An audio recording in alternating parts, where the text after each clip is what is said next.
Take a deep breath and look at the date on your phone. We are officially halfway through 2026. Does that thought make your stomach drop just a little bit? It should. Because if you're anything like the version of me from 3 months ago, you probably started this year with a list of goals that could move mountains. You were going to be the consistent creator. You were going to fix your GPA. You were going to finally save that first $10,000. You probably had a clean Notion setup and a fresh physical planner that smelled like possibility. But now, here we are in the middle of the year, and if you're being brutally honest with yourself, you're just tired. You're vibrating with a specific kind of 2026 anxiety, the feeling that you're running as fast as you can just to stay in the exact same spot. You feel behind. You feel like the year's already a write-off. You feel like the algorithm won, the school stress won, and your old habits won. But what if I told you that you don't need a new year to start over? What if I told you that the next 24 hours are actually more important than the last 6 months combined? I'm talking about a digital reset so aggressive it feels like a software update for your soul. Most people will let the rest of 2026 slide into the trash. They'll wait for January 2027 to try again. You aren't most people. You're here because you know that a mid-year slump is just a fancy term for a system failure, and you're ready to reboot. Here's the shocking truth that nobody wants to admit. Your brain isn't broken. It's just cluttered. We are living in an era where our attention is the most harvested crop on the planet. If you feel like you can't focus for more than 10 minutes without checking a notification, it's because you've been trained not to. You aren't a failure. You're just a victim of a very expensive system designed to keep you in a state of perpetual almost. You almost started that YouTube channel.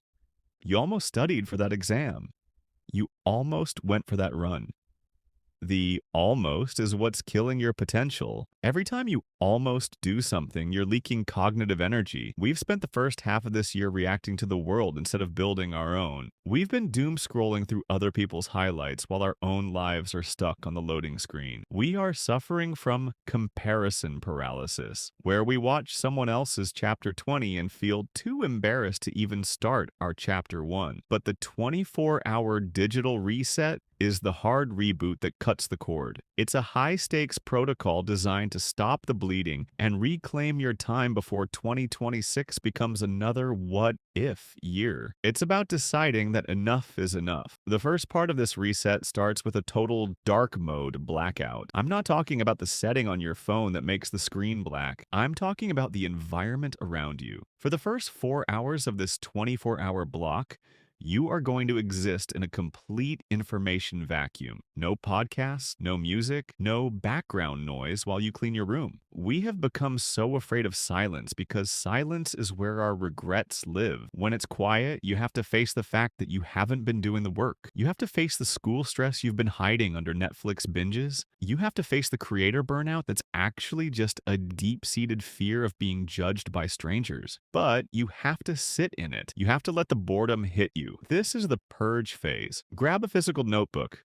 not your phone, not a tablet, a real piece of paper and a pen, and dump every single should have, could have, and need to do onto the page. Empty the cache of your brain, every unfinished assignment, every unedited video script, every person you haven't texted back because you're too overwhelmed. Get it out of your head and onto the paper. You'll feel a physical weight lift off your chest almost immediately. This is the first time in months your brain has been allowed to just exist without being fed new data. Now that the mental clutter is on paper, we move to the digital debridement. This is where we get aggressive, and it's probably going to hurt. Open your phone and look at your home screen. If an app doesn't help you make money, build health, or learn a high-level skill, it's a parasite. Delete it. I know exactly what you're thinking, but I need TikTok for research, or I need Instagram to stay connected to my niche. No, you don't, at least not right now. If those apps were truly helping you, you wouldn't be feeling this sense of existential dread. Next, go to your YouTube watch later list. How many video? It's a weight on your subconscious. Clear it out. Start fresh. We are building a Zen state digital environment where the only things allowed back in are the things that serve the 2.0 version of you. If you clear the space and don't fill it with a new system, you'll be back to scrolling by tomorrow morning at 9 a.m. The 24-hour reset only works if you establish your non-negotiable North Star. Look at that massive brain dump list you wrote earlier. Choose the project that makes you the most uncomfortable, the one you've been procrastinating on since February. Maybe it's a script for a long-form video that's been sitting in your drafts. Maybe it's the first chapter of a thesis you're terrified of failing. Whatever it is, that is your only mission for the final 8 hours of this reset. But before you touch it, we have to talk about environmental friction. Look at your desk right now.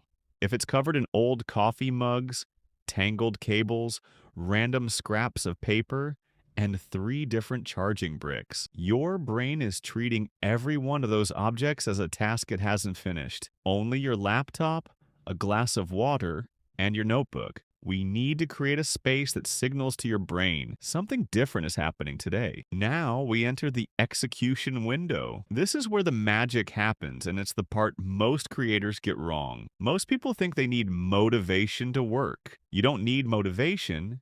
You need momentum. For the next 2 hours, you are going to use the 10-minute rule. By tricking yourself into a tiny 10-minute block, you bypass the amygdala. You've broken the seal.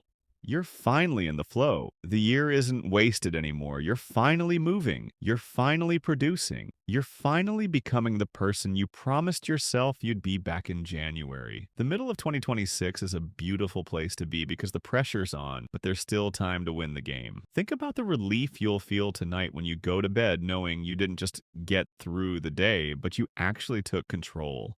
Imagine waking up tomorrow with a phone that doesn't own you, a desk that doesn't stress you out, and a brain that knows exactly what its priority is. You aren't leaking focus anymore. You're a closed-loop system of productivity. This 24-hour reset isn't just about finishing a task. It's about proving to yourself that you are still the architect of your own life. You are not a passenger in the algorithm's car. You are the driver. You are the one who decides where the attention goes and where the results come from. And we're about to go very, very fast for the rest of the year. We are going to make the second half of 2026 look like a completely different person lived it. This reset only works if you do it. Not soon, not next week, not when I feel ready. You will never feel ready to give up your distractions. You will never feel ready to face the silence. You have to do it while you're scared. You have to do it while you're feeling behind. Use that existential dread as fuel. Let the fear of a wasted year push you into a state of absolute focus. This is the pivot point.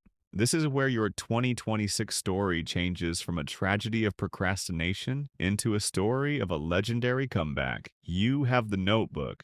You have the clean desk. Now, you just have to turn the world off for a bit so you can finally hear yourself think. We've been listening to everyone else's voice for 6 months. It's time to listen to yours.